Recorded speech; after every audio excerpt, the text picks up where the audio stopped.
Welcome to Matters Financial and Geopolitical from a Frontier. Thank you for stopping by. Let me start with some home thoughts. This photograph by Martin Newman called Alone. We are all alone, born alone, die alone. And in spite of true romance magazines, we should all someday look back on our lives and see that in spite of our company, we were alone the whole way. I do not say lonely, at least not all the time, but essentially and finally alone. This is what makes your self-respect so important, and I don't see how you can respect yourself if you must look in the hearts and minds of others for your happiness. That's Hunter S. Thompson, triggered by that photograph. Political reflections. China faces a tough battle to keep economy growing by at least 6.5%. This is the Premier Li Keqiang. And I think the problem starts right there, and that 6.5% is not a credible number. Premier Keqiang said the emphasis this year should be on creating jobs. General de Gaulle famously wrote that towards the complicated Orient, I flew with simple ideas. They all did. Napoleon was going to liberate Cairo, and Bush and Blair were going to liberate Iraq, and Obama briefly was going to liberate Syria. The EU is desperate, said Amanda Paul at the European Policy Centre, Brussels-based think tank. This desperation takes the shape of brushing fundamental rights and freedoms under the carpet. Not only does the EU's approach send the message that refugees can be used as leverage, it is also strengthening the increasingly authoritarian and intolerant rule of Erdogan. The hard truth about Malaysia MH370, the unexplained disappearance of Malaysian Airlines Flight 370, which occurred almost 2 years ago, presumably killing all 239 people aboard, is by any definition unprecedented, and despite some tantalizing hints, its fate remains utterly mysterious. Took me back to August 2014 when I said that the signal announcing this new arrhythmic normal was the disappearance of MH370. And I quoted Don DeLillo, we're not witnessing the flow of information so much as pure spectacle, or information made sacred, ritually unreadable. The small monitors of the office, home and car become a kind of idolatry here, where crowds might gather in astonishment. Former US First Lady Nancy Reagan has died at the age of 94. She is once again with the man she loved, her stepson Michael Reagan wrote on Twitter. She became one of the most influential First Ladies in US history during her Republican husband's presidency from 1981 to 1989. Her husband affectionately called her Mummy, while she called him Ronnie. He died in 2004 after a long struggle with Alzheimer's, the progressive brain disorder that destroys memory. Put up a photograph of Ronald Reagan on his wedding day to Nancy Davis in March 1952 at the Little Brown Church of the Valley in North Hollywood. They were joined by Brenda Marshall on the left and her husband, actor William Holden. That took me back to the piece I wrote on the 22nd of February, and I said I'm writing this piece from the Zebar, the Fairmont Mount Kenya Safari Club. It was William Holden who was the best man at Ronald Reagan's wedding to Nancy Davis, who founded the Mount Kenya Safari Club in Nanyuki in 1959. Let me put up a photograph of some drummers with the groove play regularly at the club. North Korea threatens to reduce US and North Korea to flames and ash warning of an indiscriminate preemptive nuclear strike of justice in reaction to the start of huge US-South Korean military drills. The North's powerful National Defense Commission threatened strikes against targets in the South, US bases in the Pacific, and the US mainland, saying its enemies are working with bloodshot eyes to infringe upon the dignity, the sovereignty, and vital rights of North Korea. If we push the buttons to annihilate the enemies even right now, all bases of provocations will be reduced to sea and flames and ashes in a moment. Of course, bellicose rhetoric from North Korea usually increases when the US and South Korea stage their annual war games. International markets, look at this, a world stumped by stubbornly low inflation. But then look at the very recent data, and you'll see there's been a slight turn higher. Let's move on to the currency markets. Euro 109.78, dollar index 97.22, Japanese yen 113.76, Swissy 0.9946, the pound 141.94, the Aussie above 0.74, 74.11, India rupee 67.053, South Korean won 12.0230, the real, that's strengthened considerably, 375.87, Egyptian pound 784.22, and the rand 1538.52. Let me put up a 3-month chart of the euro dollar, popped through 110 twice on Friday, but back below it now at 109.77. Key point is Mario Draghi. Sterling, a little bit of a rebound, got as high as 142.08 when I checked this morning, now at 141.94. It's on the mend for now, but a clear majority in favour of getting out of the EU will send it tumbling again. Gold stays strong, 12.65 trading, and looks as if it's very well supported. This oil rally looks a lot like the rally last spring. This is from Holger, but he's quoting from an article in Gadfly in Bloomberg. Oil is now about 33% off its low point for 2016. Last year's rally from March through June involved a gain of 41%. I'll put up a 1-month chart and you can see we've made tremendous headway, including on Friday. Emerging markets on a total return basis, the MICEX index has risen 6.6% in 2016, behind Brazil's 13% gain and a 7.6% advance in Turkey's benchmark gauge. Let's move on to Africa. East Africa's Shabab can survive for 30 years. Very interesting article in Yahoo.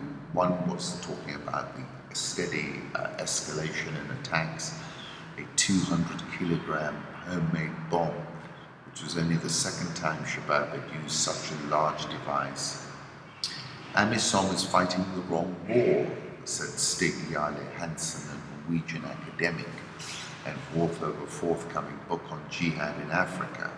AMISOM watches their own back. They are in their garrisons. They go out patrolling once a week, and the rest of the week the Shabab is on top of things. By enforcing local support, Shabab can survive for 30 years, said Hansen. The message is clear, said Cedric Barnes, Horn of Africa Director of the International Crisis Group. Shabab is saying there is no normality, no security. It's not Somalia rising. Who are you trying to kid? Fitch cut Barclays Africa after the parent says it's going to sell down the stake. The downgrades reflect Fitch's view that there is a lower support propensity from Barclays for Barclays Africa Group and ABSA, given the parent's intention to sell its controlling stake in Barclays Africa Group and deconsolidate the subsidiary. I wrote about this on the 29th of February. when I spoke about Barclays' exit as a vote of no confidence in Jacob Zuma. Bloomberg is saying why South Africa's finance chief can't quit. Pravin Gordhan is caught in a bind, his boss, President Zuma, and the nation's tax commissioner undermining his authority, yet he risks sending the economy into freefall if he resigns. The pressure is on him to fight it out, said Daniel Silky. If the position becomes that untenable, or he is intimidated to the point where he simply wishes to throw in the towel, it's obviously his prerogative to do so. He would then witness what could be a disastrous market reaction. A lot hangs on Gordhan remaining in his post. If he resigns, we will have another bloody day on the forex and bond market. Zuma's son took a stake in Tegeta 3 weeks before it bought Optimum. It looks terrible, David Lewis of Transparency Group Corruption Watch said of the timing of the transaction. There's no explanation for this sort of stuff that's persuasive. It goes to the capture of the state by business figures in connection with the political elite, right up to the president. South African all shares rebounded. It's now plus 2.97% in 2016. Dollar rand 15.3852 looks toppy again. Old Mutual is plotting a breakup, says a Sky News report without citing sources. It said the group is working on a plan to divide itself into standalone companies comprising its stake in South African lender Nedbank, its UK-focused wealth unit, its emerging markets operation based in South Africa, and its institutional asset management business. Egyptian EGX 30 down 11.29% this year. Nigeria's president has rejected IMF calls to lift FX curbs and end the Naira freeze. No, he told Al Jazeera Television in a series of interviews posted on the station's website when asked whether he would consider ending the fixed Naira rate to the dollar and devalue the currency. If it is against our national interest, why can't we go against the IMF advice, he asked. The Nigerian All Share down 9.85% this year. The Ghana Stock Exchange Composite Index down 1.21% so far this year. It's D-Day for the Jubilee and Accord coalitions. Monday's fiercely contested Kericho senatorial and Malindi parliamentary by-elections. Kenya's stock index posted its best week in 3 years last week. Slowing inflation, a stable currency lured foreign investors back to East Africa's biggest economy.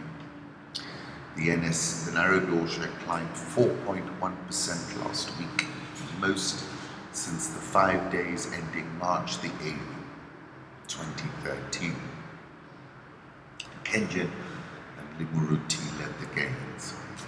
Moody's Investor Service last month affirmed Kenya's B1 sovereign rating, maintained its stable outlook, citing solid growth and narrowing fiscal and current account deficits. The economy is forecast to expand 6% this year. Inflation eased to 6.8% in February from 7.8%. I said the tide is turning.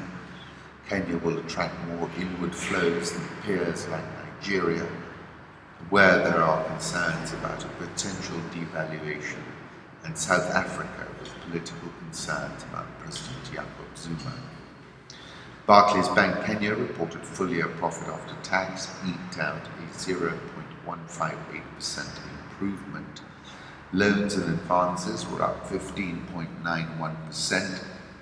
Loan loss provision up 25.86%. Profit before tax down 1.879%. Profit after tax up 0.158%. Earnings per share up 1 cent at 1.55. The dividend was unchanged.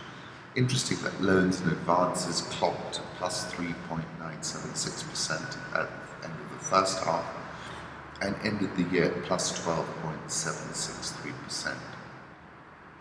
With the BAG shareholding now on the block, it's going to be more difficult growing and defending the franchise. Kenya shilling 101.47 last.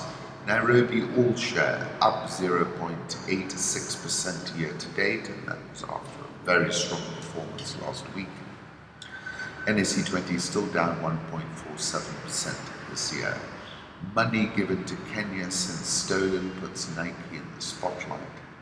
For more than 20 years, Nike has been paying the Kenyan National Runners Association millions of dollars in exchange for the Kenyans wearing Nike's signature swoosh, superb advertising in the running world. Then it's talking about how the Kenyan authorities wanted to change the sponsor, but then they received a letter from Nike saying there were no legal grounds to terminate the contract. The Kenyan officials abruptly changed course. They negotiated a new contract in which Nike agreed to pay Athletics Kenya an annual sponsorship fee of $1.3 million to $1.5 million, plus $100,000 honorariums each year and a one-time $500,000 commitment bonus. Whenever I see the words commitment fees, commitment bonuses, access fees, access bonuses, that for me raises a red flag, said Mr. Gathonga. It's language used to dress up bribes traditionally. In a sworn statement provided to Kenyan investigators, the former assistant said the $500,000 commitment bonus was bribe money from Nike so that the top officials could pay back the $200,000 from the scuttle deal with the Chinese company and then make even more by agreeing to sign up again with Nike. The former administrative assistant requested that his name not be revealed, saying it was extremely dangerous to expose high-level corruption in Kenya, a sentiment shared by others. Put that way, you could get killed for that, exclaimed a member of Athletics Kenya's board, his eyes widening when a reporter pulled out the amended contract from Nike, listing the $500,000 commitment bonus during an interview at a quiet Nairobi restaurant. Several analysts said the chairman's asking for the money to be wired to his personal account and then sending a follow-up email labelled urgent should have been a tip-off to Nike that something was untoward. Kenya's middle class grounds 568 million shillings worth of Scotch whisky, up from 534 million the previous year. East African Breweries, who's the main provider of these malts and whiskies, is up 1.46% year to date. As I said, the Nairobi All Share surged on Friday 1.205%, capping a real strong week, the best in 3 years, up 4.0645%. The results season has been the catalyst for a re-rating of the bourse. With a 6% GDP tailwind, I remain confident equities will perform in 2016. Safaricom closed a second consecutive session on Friday at a 2016 closing high, up 4.93% last week alone. KCB up 1.82% to close at a 2016 high, to close at a 7-week high. Equity Group spiked 4.91% higher. Barclays, which had come under pressure earlier in the week as the news broke that Barclays PLC was looking to downshift its African position, retreated 8.46% Monday through Thursday, finished the week on a higher note, rebounding 2.53% to close at 12.15. Keqiang soared 8.11% to close at a 16-week high of 8. Today's spike higher was on solid volume action. I had mentioned previously that Keqiang was in a price disequilibrium and that we should see a dynamic and bullish move when it emerged from its equilibrium. Keqiang has rallied 55% since closing an all-time low late in January. Bamburi Cement surged 4.21% to close at 198 and has rallied 13.142% this year and is therefore a bull outlier in 2016. Hope the week goes well. If you want to track the stock market in real time, just register on rich.co.ke, get a password, go to Rich Live. Once again, thank you.